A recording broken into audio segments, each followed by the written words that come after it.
Mga idol, sa loob nga po ng dalawang games ni AJ Debats sa Summer League, napatunayan nga nito na meron nga talaga siyang maibubuga.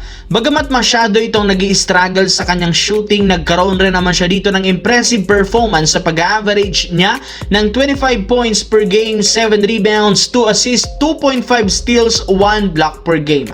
Dahil sa pagkakaroon niya ganitong kagandang laro, nakapagdesisyon ng team, hindi na siya paglaruin pa sa Summer League. Pagpapahingahin at hindi na nga ito magpa-participate pa sa mga susunod na laro. Ang sunod ng paglalaroan nito sa darating ng game sa preseason na gaganapin na sa Setyembre. Magpo-focus na lang naman ito sa pagsasaayos ng kanyang katawan at ang pagpapanatili ng kalusugan. Bukod sa paglalaro nito sa Summer League, sasama na lang naman ito sa gagawing practice ng team. Alam nila marami pang bagay ang dapat ipa-improve sa galaw ni AJ Debats kasama sina Anthony Davis at Trae Young. Samantala, marami nga po mga idol na mga Western Conference executives ang naniniwala na pipirma nga daw si LeBron James sa Golden State Warriors kasunod ng ginawang pag-recruit dito ni Draymond Green.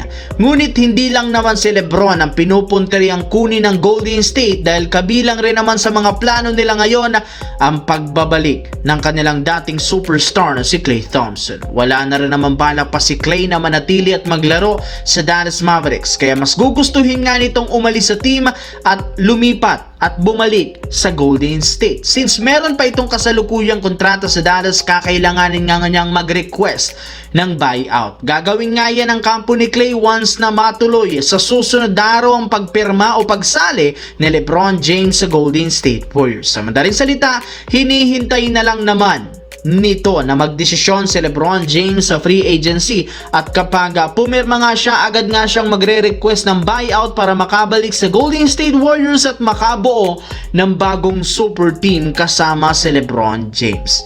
Sa kabilang banda, pumasok na nga ang pangatlong linggo ng free agency sa NBA. Hanggang ngayon wala pa rin namang nagagawa dito ang Denver Nuggets. Kabaliktaran nga ito ng sinabi noon ng kanilang kupunan na magiging busy at aktibo nga sila sa market. Pero hindi na naman ibig sabihin niyan na wala na silang gagawin pang move. Nananatili pa rin naman ang loob ng front office ng Denver sa kagustuhan nilang i-trade ang halos lahat maliban sa star player na si Nikola Jokic. Balak nga nilang tanggalin ang karamihan sa mga key players. Subalit, hindi pa rin naman nila isasarado ang posibilidad na pabalikin dito sina Jamal Murray at Aaron Gordon. Ayon sa isang insider, iti-trade na lang naman ang dalawang player na ito kung sakaling makakuha sila ng mas magandang kapalit at mapapakinabangan na makakatulong kay Nikola Jokic. At hanggat hindi nila ito nakukuha, mananatili pa rin naman sina Jamal Murray at Aaron Gordon sa kanilang koponan.